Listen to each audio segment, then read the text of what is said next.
Well, folks, welcome to one more edition of Politics and Random. Egberto, Willies, your host. Thank you so kindly for being here again, folks. Anyway, what did I tell you? Come in directly from where again? Baltimore, Maryland at the Netroots Convention 2024. I am not set up correctly, so the voice, the sound, etc., it won't be the best. Hopefully tomorrow when we get all of this stuff hooked up and set up, it will be all right. But I said if I could come with the program, I was going to do the program. And guess what? We were able to do the program. And guess who I found? Or I should say, guess who found me? About Nelson. How you doing, my dear? Doing very well. Excited to be here at Netroots Nation again. Well, let me tell you something, guys. This is great because, she didn't want to do the program, but you know how I am. I'm not going to I try my best to beg in a kind of way that say, hey, America needs you. And she said, okay, since America needs me, we're going to do it. All right. So anyway, folks, listen to what's going on. Watching from my generator, Ashley, Ashley is my daughter.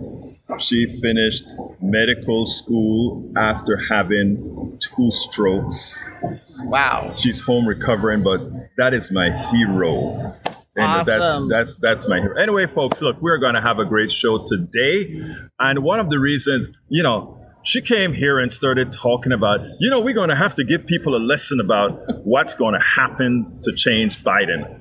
All right, to change Biden. It's really not that simple. I hear you. I hear you. But here's how we're going to start. I have to acknowledge my peeps that are in the room, which are May Wood from Long Beach, California, AVQ from, where again? Brooklyn, New York. Of course, we have Ashley Willies, my daughter, La Mujer de mi Alma. She's from Kingwood, Texas.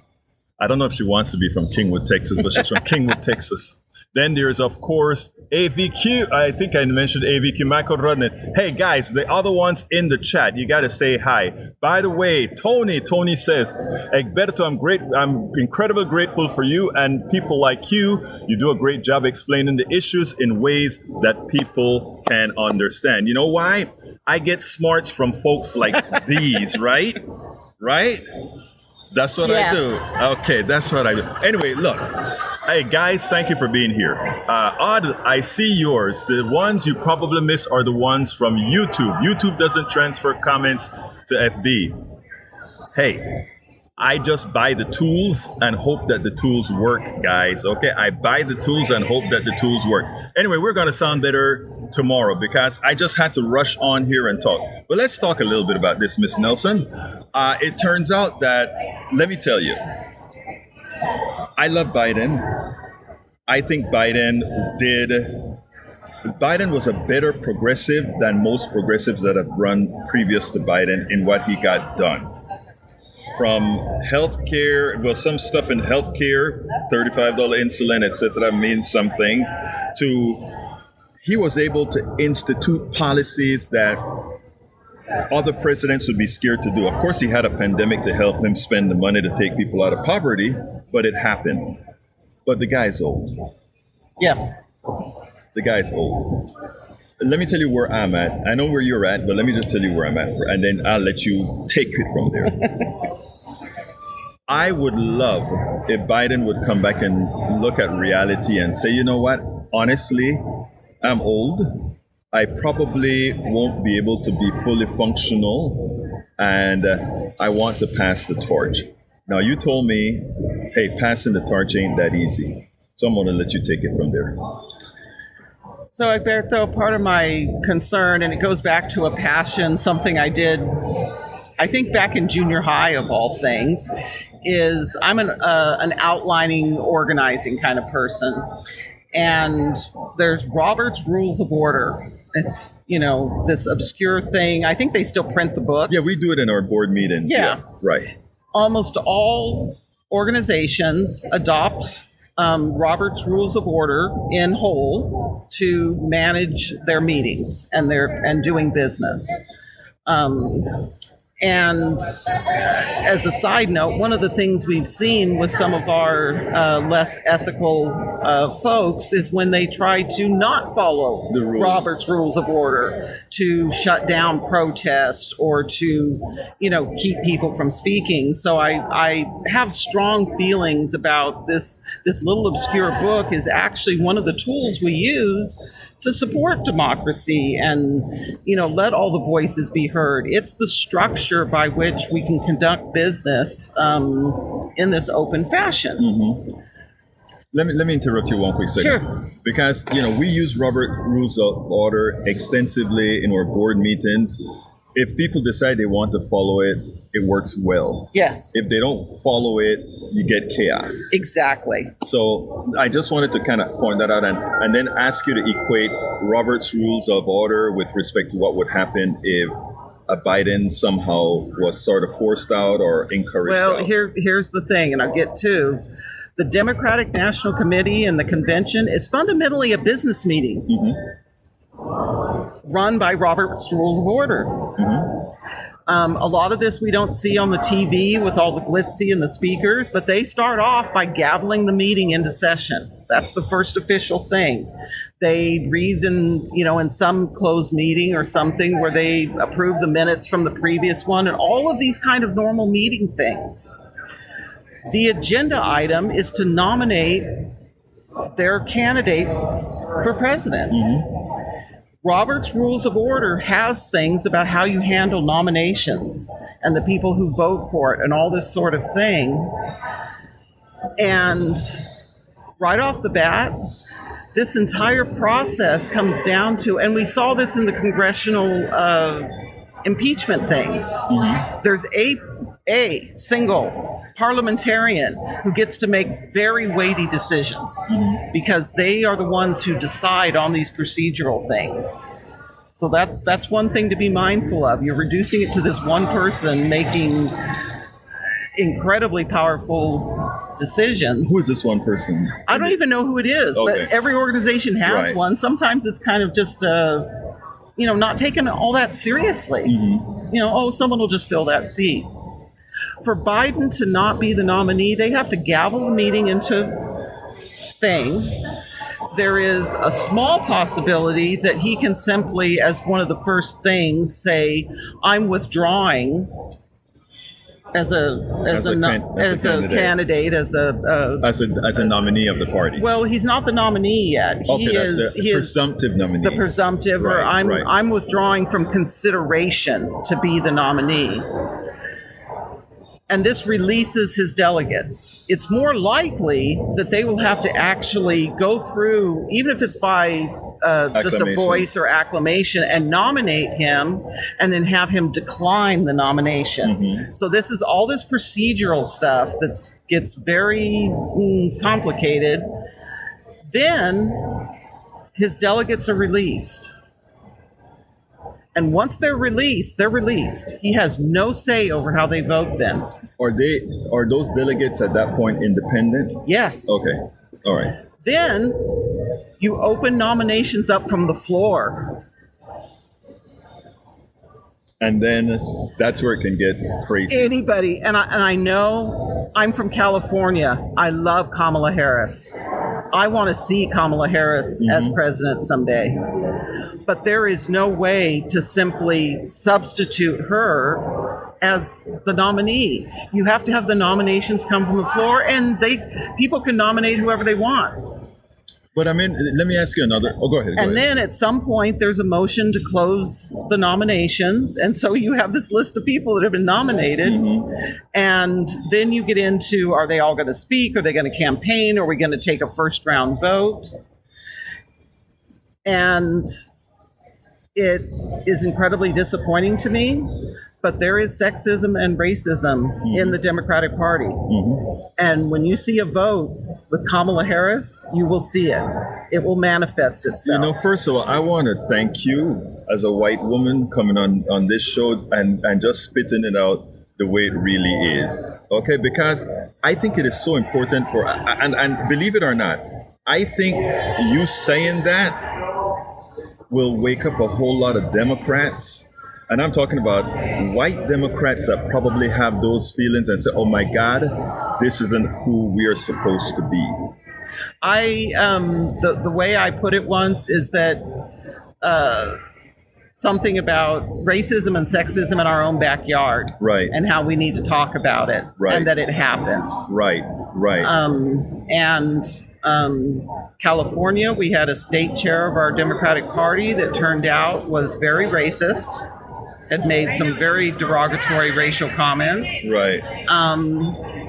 and turned out was very sexist as well, and hid behind the protection as a gay man to, say that you couldn't say that about him, and turned into 2 lawsuits and an accusation of having raped someone. Oh, really? I didn't even follow. I didn't Yes. follow that story. Yes. That is quite interesting. That's a whole nother conversation. Yeah, but that is important. And let me tell you, when Obama ran, right? By the way, I started out as a Hillary Clinton supporter. Then her husband kind of pissed me off after South Carolina.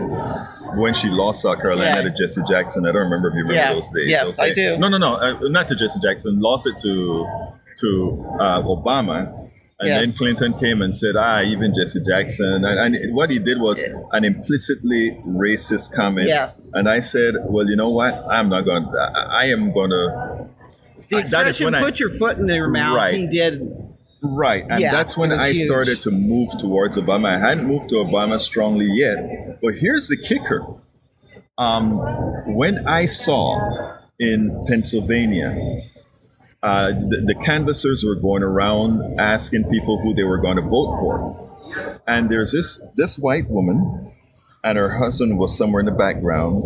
And he asked, the canvasser asked, who are you voting for? And his wife turned around to the husband and say, honey, who are we voting for? Don't ask me why. It's not me who created this, okay? I'm just telling you the story. Nope, I'm familiar with that happening. Okay. Yeah. And honey, who we're voting for? And the response from the white guy was, we're voting for the N. We're voting for the N word. That's when I knew Obama could win. Yes. Okay, because at that point, it superseded his personal racism, but he was looking at his own benefit. But I would also push back and say that in some respects, and we saw this then play out later with Hillary again, is I can overcome my racism, but I can't overcome my sexism. And which matters more to me. Right. And when you're given the choice between a white man versus a woman, and it's a black woman at that. Well, I'm talking about Hillary Clinton as a white. That's right. Sexism was alive and well. Yeah. Well, I said it. When I was a Berniac, and when the party resolved, I immediately went strong Hillary, and I wrote articles on Daily Kos and everything with strong support, etc. Right? Because that's what we do. We support our primary candidates, but then we know that if you compare Party 1 with Party 2, Party 1 is a hell of a lot better than Party 2. So we went ahead and did that. My thing is, and I wrote about it a lot. It's amazing that a black man can get elected in the United States, and still a white woman is still. And I wrote. Let me tell you this, because y'all gave me hell. I don't mean you. I'm talking Daily Kos. I know. I wrote the article that Daily Kos saying the following. Sexism. Sexism is worse than racism when a black man can get elected and a white woman can't. I got sliced to pieces on Daily Kos. Our group killed me. And you know who in that group? White women and black women tore me up. And I'm like, I'm sorry. Look, the data is there. One of the hardest, I did training of women running for office through a number of different women's organizations, and I was going through a train the trainer experience, and then the next day actually got to put into practice some of the stuff. I was working with the women on the module, if you will, of how to dress, how for women to dress, and both for, pictures and campaign pieces and all this kind of stuff. And one of the women very heatedly kind of stood up in the middle and said, in some very colorful language of exactly what she thought of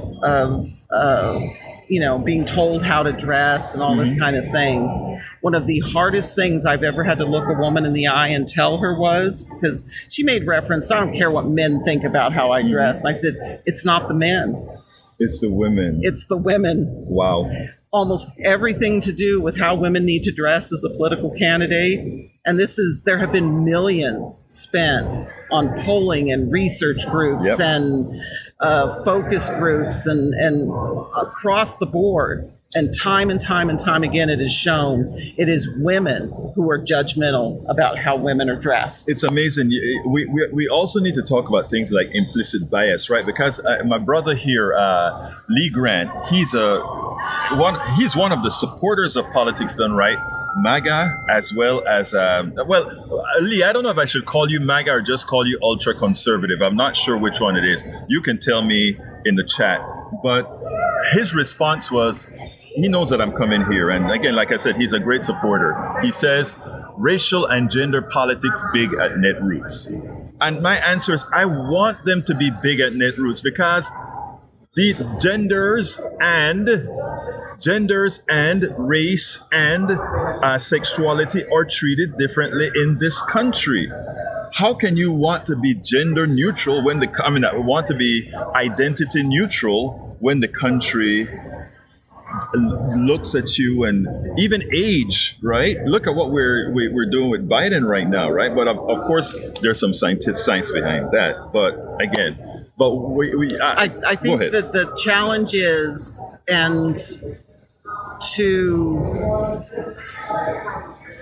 there is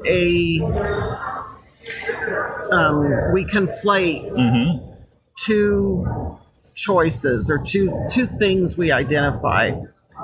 It is very hard for people, as soon as they identify difference, to not immediately go to which one's better. We assume that you have to. If you say two things are different, we have this hierarchical mindset that we immediately want to make a judgment and put it in its place. And we have a huge difficulty with saying, hey, they're just different.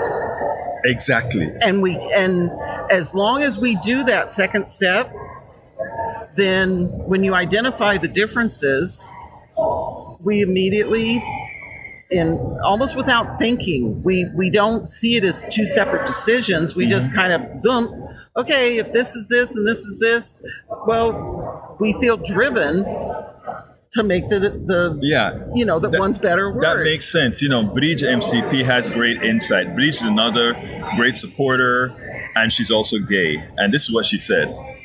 Be a handicapped, gay, black woman and get back to me. She's a gay white woman of Irish descent. But she says, be a handicapped, gay, black woman. In other words, look at all the identities. Yes. Handicapped, gay, black, woman. 4 identities right there. And she says, come back to me after you see how that qualifies. Hey, Bridge, as usual, you always have insight.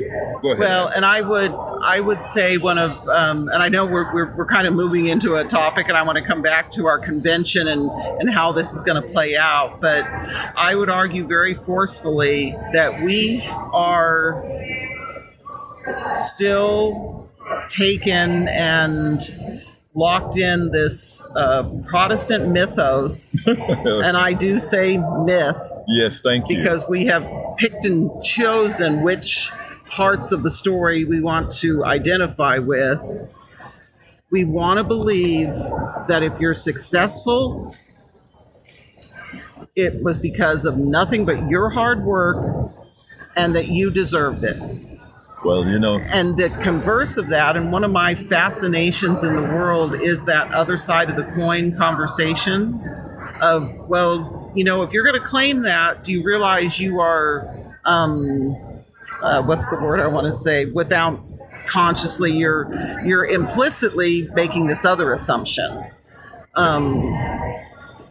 for instance, if you're going to make the assumption that a white woman can't teach African American history because I'm white, then does that mean that a black man can't teach constitutional history? Because that was all done by white men. You can get into some dangerous waters. Actually, there. no, you don't.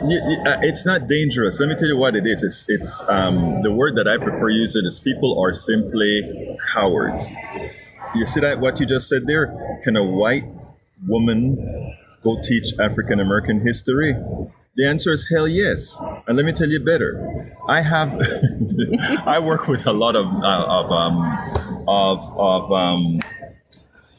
millennials. And, you know, the millennials would come out sometimes. These are, of all races, creeds, everything, right? And I remember the thing that got me, that was most prescient to me, was when this dude, it was during the Black Lives Matter movement, and we were doing a whole lot of stuff. Mm-hmm. And I was telling some of these millennials, hold back a little, let's hold back a little, because, yes, we want to get attention, but we want to hold back a little. The guy looked at me and he's like, Egberto, you're a black man. You should understand what I'm saying. And I looked at him and I said, my brother, I get it. The reason I'm telling you that is my skull is the one that would get cracked. But then the other thing was, we were in Netroots in Minnesota. No, not Minnesota. The one we did the Black Lives Matter thing, Missouri. In St. Louis. In St. Louis, we shut down the freeway. Yes. All right. It was funny because the folks in that, when the Netroots went and worked with Black Lives Matter to do that move, we showed exactly what the white engagement had to be. Yes. And I don't know if you remember, we all marched up on the freeway, closed it down, and when the cops started coming, the leaders of the Black Lives Matter came out and said, "White allies, come on up front." Yes. And they all wrapped around, held hands, and it's like, dare the cops to come and do anything. Yes. That was so it's complicated. Yes, but it's been handled cowardly by the Democratic Party. It's been handled cowardly by people in general. I like when people come and say, I may not be able to have your experiences, but I can empathize with women. I remember I went to moved to a men's session one time, and a woman complained about something, and she had me feeling like, oh my God, I need to go ask every woman I know if that is something sexist. They all said no, but the thing about it is, I was asking, what is it that I did that seemed that, and she said, I have no time to talk to you about it. Go figure it out on your own. Yeah. I can't figure out what I don't know. But and part of where I'm coming from is being from Orange County, from Southern California. That's a whole nother thing. But a lot of the Hollywood talk, and there's all this stuff going on about, can a straight actor play the role of a gay man or a lesbian woman? Can a person who's not disabled play the role of a disabled person in these movies? And there's some of it is very, thoughtful conversations. But again, if you're telling me that I have to be gay to play the role of a gay man, does that mean I have to be straight to play the role of a straight when we know person? Most gays, that's the only role they could play. And we've seen, oh my gosh, I grew up with all the stories. Hudson. I'm a Batman fan, and I can't think of the actors.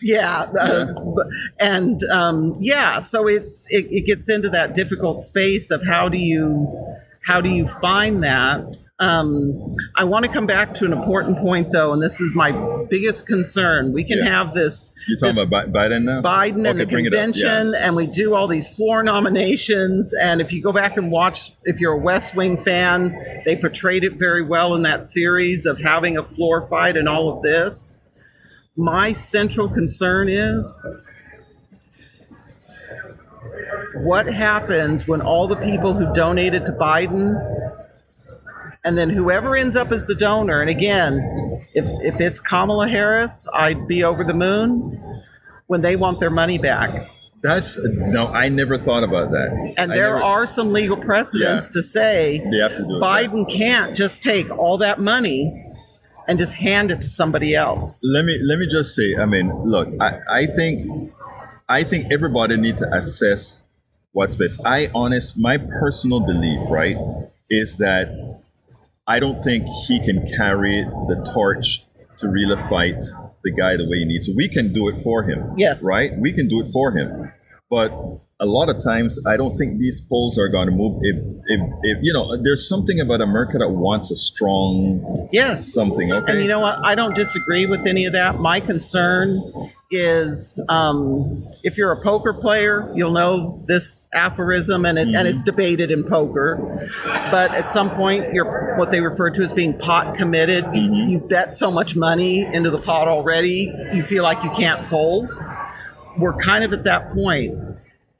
Logistically, how does a candidate spin up a national campaign structure after the convention? They couldn't do it now. Remember, these people, you could nominate someone who does not even have the legal committee filed. Has not even done they would have to do the legal work to file committees on every ballot in 50 states on 50 ballots. There are already, and if someone wants to correct me on this one, please do. But I think there's already 4 states where, because the Democratic Party convention was so late, it was after their ballot deadline, and they're getting a waiver. Yeah, they had to get a waiver. That's Ohio.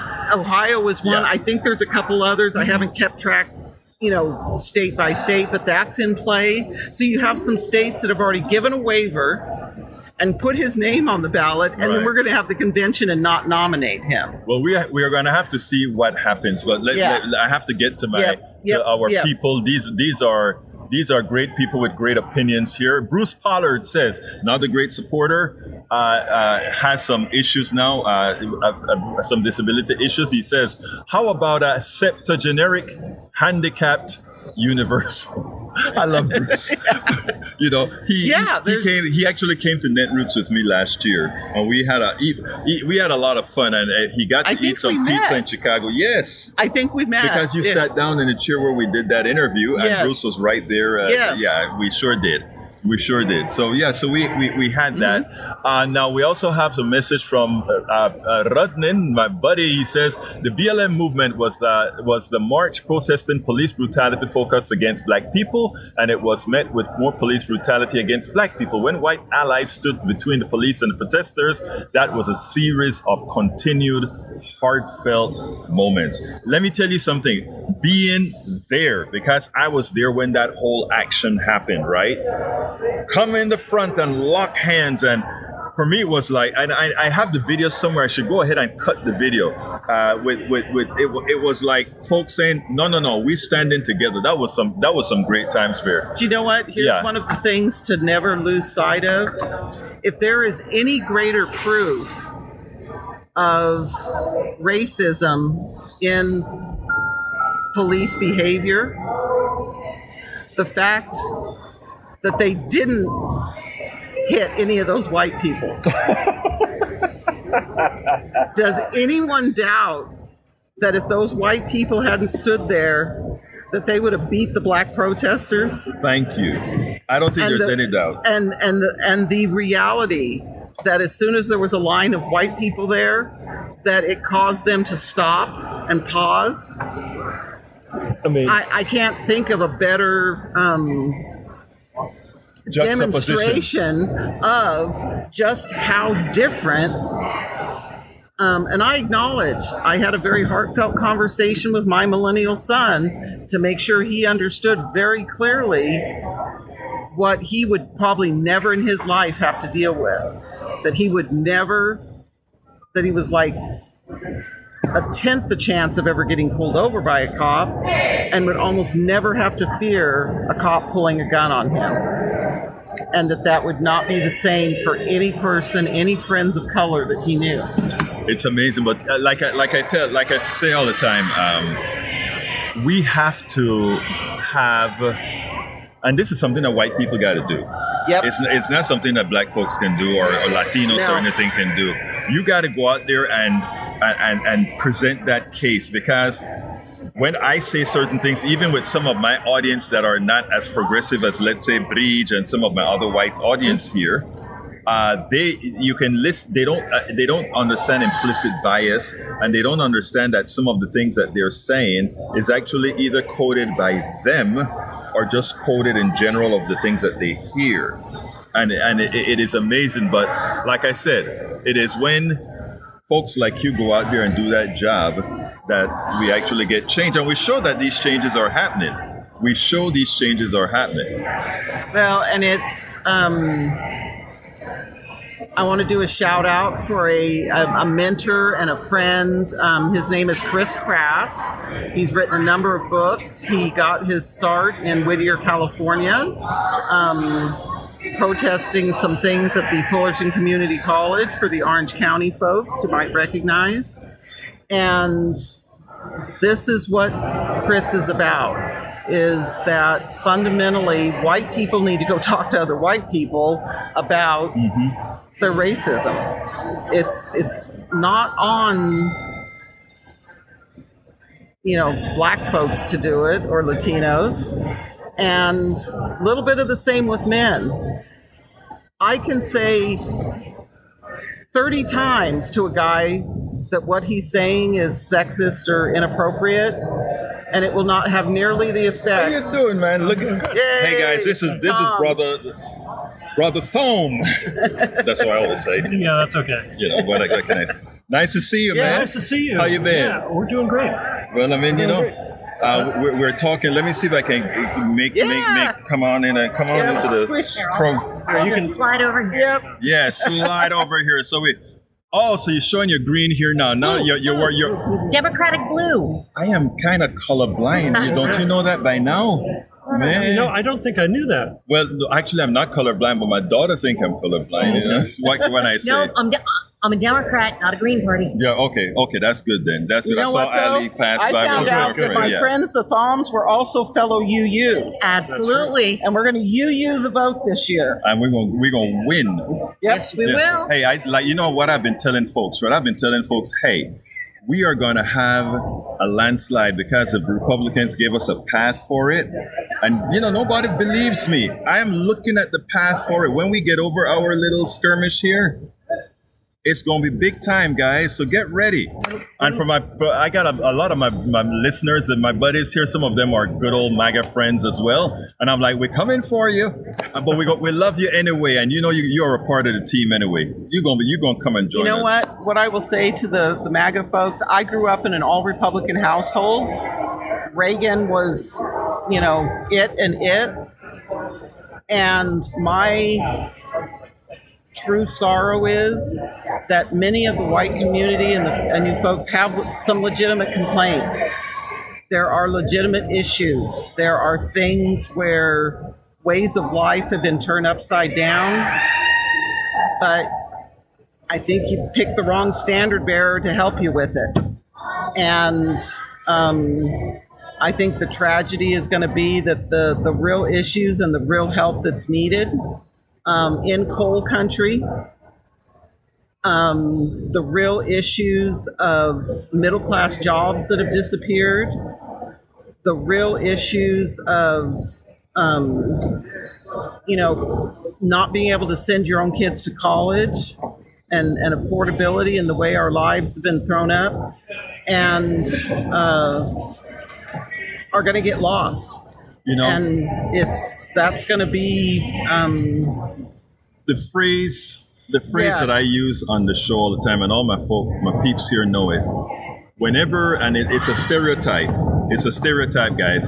Whenever we unite, Appalachia, the ghettos, and the barrios, we are going to win. Yes. That's the stereotype, but that is the reality. And if we are doing what's necessary to get there, man. Absolutely. We're doing what's necessary to get there. But look at the whole Daily Coast posse.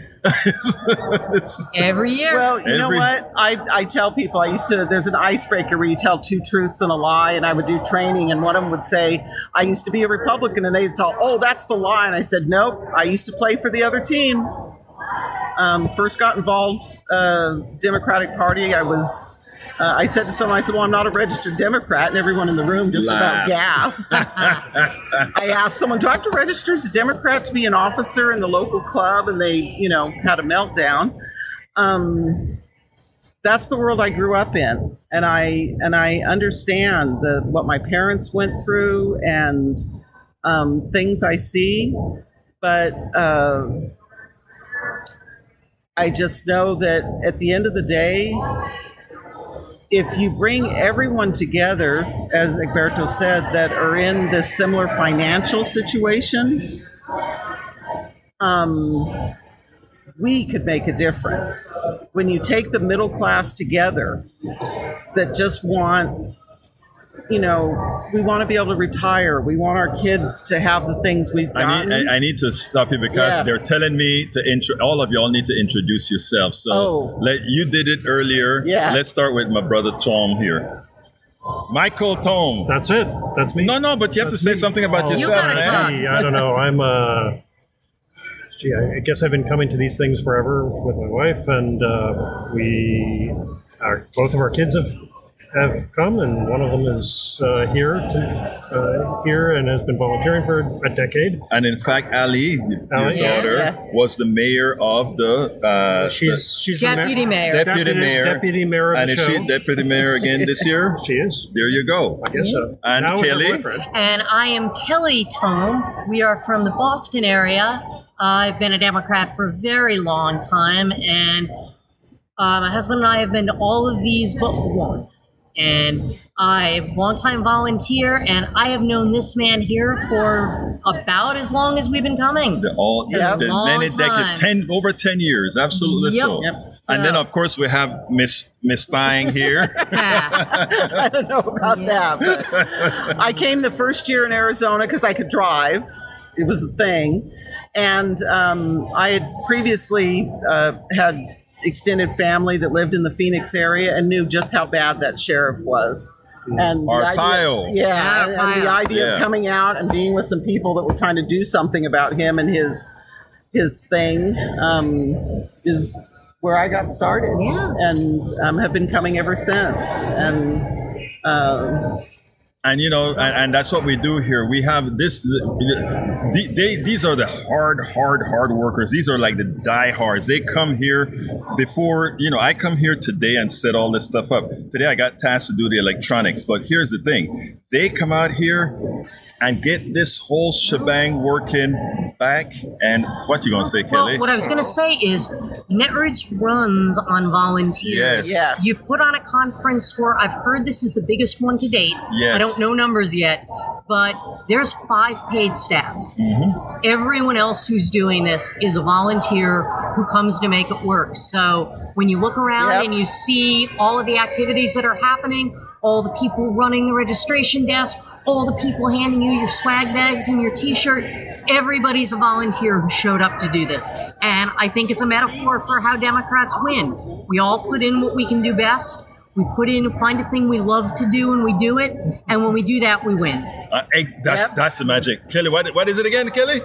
What? What is it you just said? When we all find what we do best and all do it, we win. Absolutely. Yes. And We please, also have to go eat dinner. So in other words, sneak out. you know what? You're lucky. You can get out of being on the show, but you see, she right. did. Oh, no. Cheated. Sorry about that.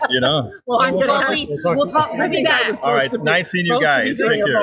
Take care, my brother. Have a good one. Yeah. Okay. Let's see. Okay, we are coming. What time is it? 3:45. Listen, guys. Let's see. Grant says George Stephanopoulos just threw Biden under the bus. I don't know if he threw him under the bus. I thought he was. I thought he was doing what the media always does to Democrats. I don't know if you agree with that, but I think the media always screws the Democrats. But what can I say? What's the woman's name on the right of me? I think she means you. I'm Barbara Nelson. Barbara Nelson. I grew up in Northern California, lived in the South for a year, and got a painful up-close lesson about racism in the South. It was a eye-opening experience. And then moved back to Orange County with family. And our family joke is I didn't move out. They moved. After high school, they moved, and I stayed.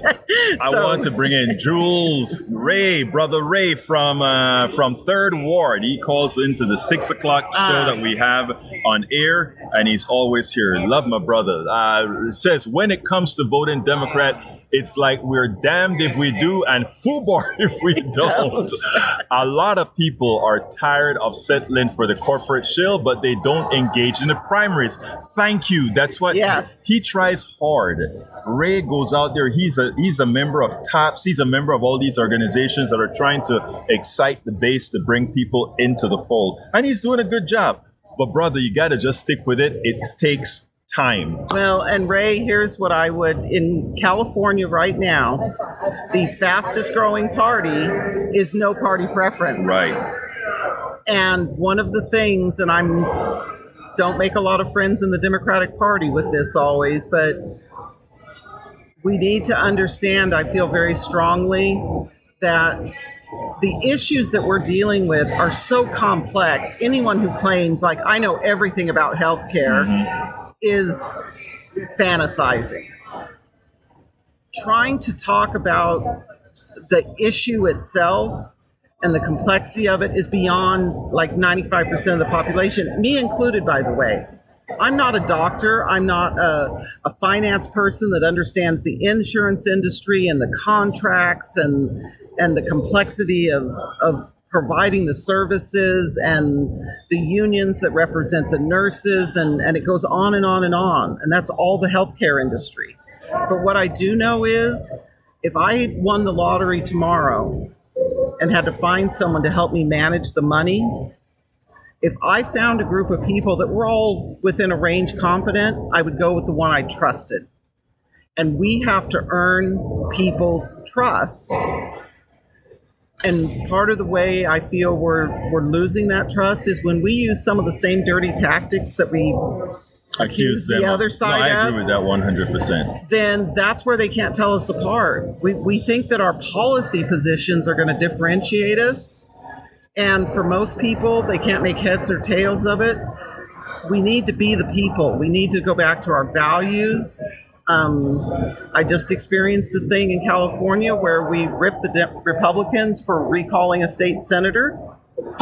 We had a fit because they tried to recall some people we didn't like, a local city council person, and then we turned around and did it to a city council person. Same thing, tried to recall her because we didn't like the position. You have to be consistent. You have to be consistent. Exactly. Now, remember now, I don't want to put asking Biden about being too old I don't want to put that into the same category.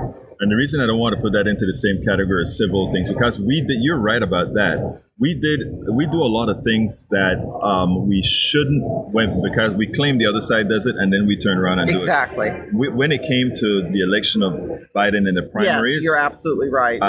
Yes, Biden won the primaries fair and square, but the party made sure that one of my favorite Texans, Joaquin Castro, they made sure he didn't get into the race, and they made sure a lot of other folks didn't get. So,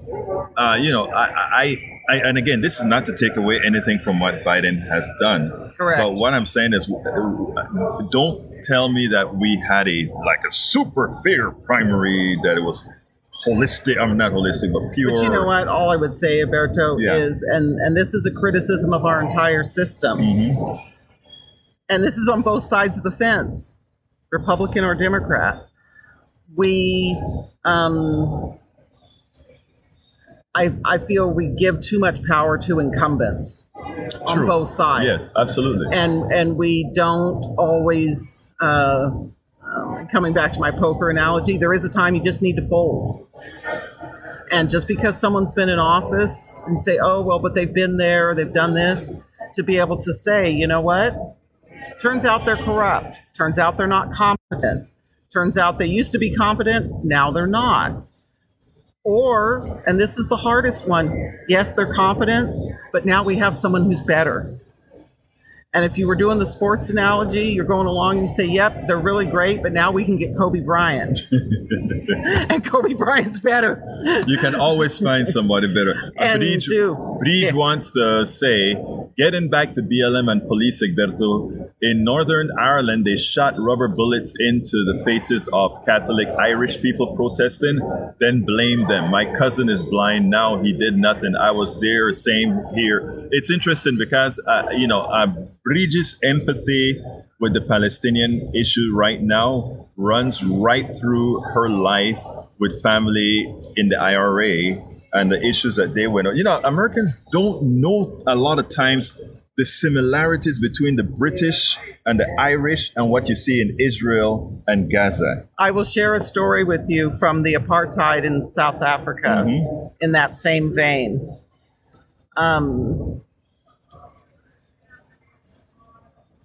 The I may not be pronounced. The Boyers raided a British munitions dump or storage, whatever, and stole munitions during the Boyer Wars when the Afrikaners were in uprising against. And they it was referred to as dum-dum bullets, and it's a kind of bullet that should sting you but not penetrate and kill you. it does extensive damage. They are outlawed to a certain extent. We're near. Come on. They're outlawed to a certain extent. They tumble through your body and tear up. It's not just a bullet going through. The Boyers used them against the British, and the British talked about how horrific it was that the Boyers This used is our them. one and only. Wait, hold on with the Boyers. This is our one and only Vicky. Hi, everybody. She is. She just came in, man. She even came with her luggage. My Oh, I God. just finished the got here. training. Oh, you just did the training. Right, Okay, nice. good. But I'm yeah, so happy to see you. I am happy to see you Yeah, too, it's been a long girl. time. Oh, It's a whole I year. pushed you out of the frame. I don't want No, Oh, come on we're in. fine. We're all No, in the frame. No, come on, get into the frame. There. Anyway, so yeah, go ahead. Finish your board So story. here's the end of it. Wait, you said Boyer? I always used to know it as board, but I don't know. I could be wrong. Well, if you say it, ask Trevor Noah. Yeah. he does Well, all he's the this. one, yeah. But here's the tragedy of it. They condemned the Boyers for using these bullets. They said, well, what did you have them for? And they said, and the word they use is kafir, which is the equivalent of the N-word in South Africa. Yes. And they said, those were to use on the kafirs. So it was okay for the British to use them against the native black Africans. But not But against the Boyers, the white man using him against them was horrific. It's amazing. And I how never they- heard that. I never heard that Yeah, particular that was story. a thing where they But Vicky is in the house. Wow. Vicky, what's up? You need better lighting. Well, you know, Yeah. what can we do? You know, You get a light. do you want me to bring I that just too? finished my TV media training with our shot You see, so upstairs. now she want to show off. She want to show. And you see, that's why I tell you, it's this Netroots Nation is so important because what I happens love is it. we teach each other, we learn stuff. You see how Professor, you're a teacher, aren't you? No. Okay, I've done some teaching in the past. But Okay, I was not going to now. say Professora Nelson was here giving us all this. So, Vicky, what's up? What's been happening for all these? We can't say years. We have to say months because I saw her in. When did I see you? June. We had last Netroots in June. Last June. No. No. Well, it's been a year-ish. Been a Yeah. year. It's Yeah, been a it was- year-ish. Yeah, but I I think it thought. was August last year. It might have July. been. It's It'll always be in July, August next August, year, depending too, on. yeah. Anybody want to Yeah. put some money on it? I don't care. No. But I know want. where we're gonna be. Anyway, I've been fine. you've been fine. How's it? Everything's Even good. though I live in Florida.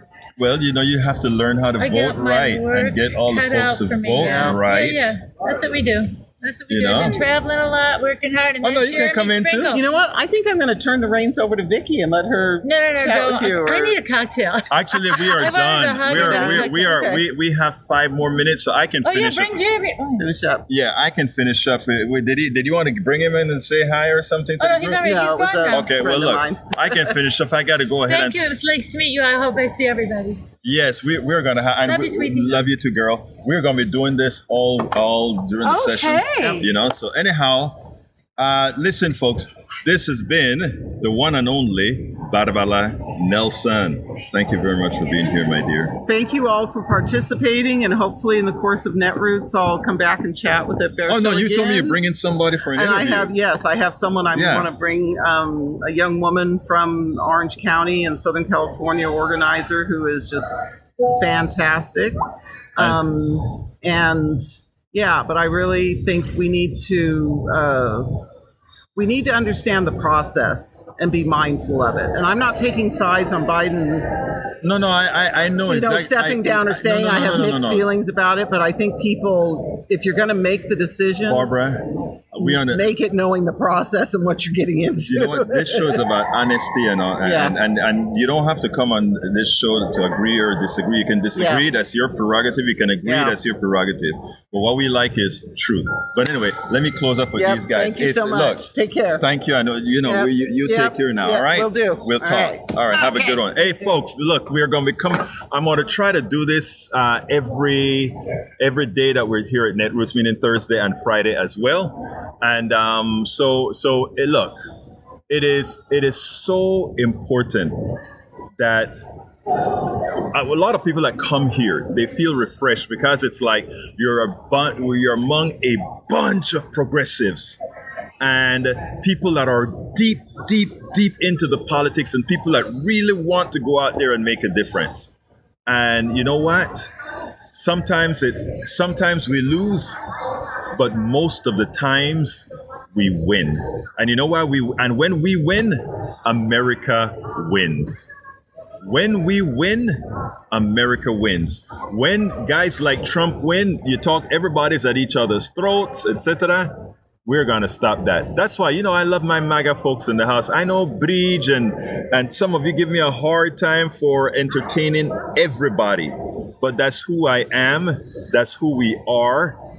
Everybody is my brother and sister, and we are going to keep this stuff going. Anyway, folks, don't forget, I don't have the setup completely right here, but don't forget to please support Politics Done Right. And how can you do that? You can support Politics Done Right by, first of all, going to politicsdoneright.com/support, politicsdoneright.com/support. And how do you do that? I have one cranky screen here that's giving me a hard time. Go to politicsdoneright.com/support, and it's wrong let me put it, make it correct. That is correct now. Go to politicsdoneright.com/support. And also, I would love for everyone to become, who has the wherewithal to do. Come on, a coffee for Politics Done Right to get good stuff done. Go to politicsdoneright.com/newsletter, politicsdoneright.com/newsletter, and become a paid subscriber today. You see the things that we do out here. We work hard to bring it home. We work hard to make sure that we do what's best for America. This is not a joke. This is not something that anybody can get rich of. It's just something that needs support. So please, again, become a paid member of our newsletter by going to politicsdoneright.com/newsletter. Once again, politicsdoneright.com/newsletter. Check out what we write. Check out the information provided. Check out the fact-based opinions.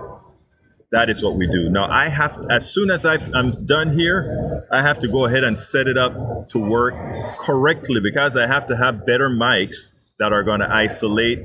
We don't have noise now because we're just setting up. So there's not a lot of people. So the noise you hear is nothing like we're going to hear tomorrow when we have 3,000 people descend in on this convention.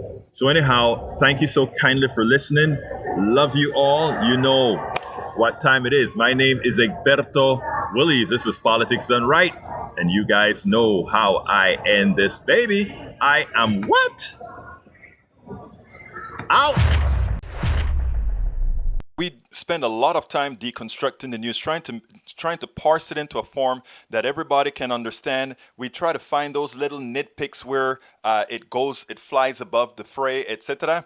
If you really like these videos that we do, I want to ask a big favor. Please go ahead. Number one, subscribe to our channel. And number two, please join if you can. Thank you so kindly for watching. Keep watching. Please remember to share. We must populate the entire internet with our progressive message, a message message that we know is what most Americans say that they want. So help us, please join.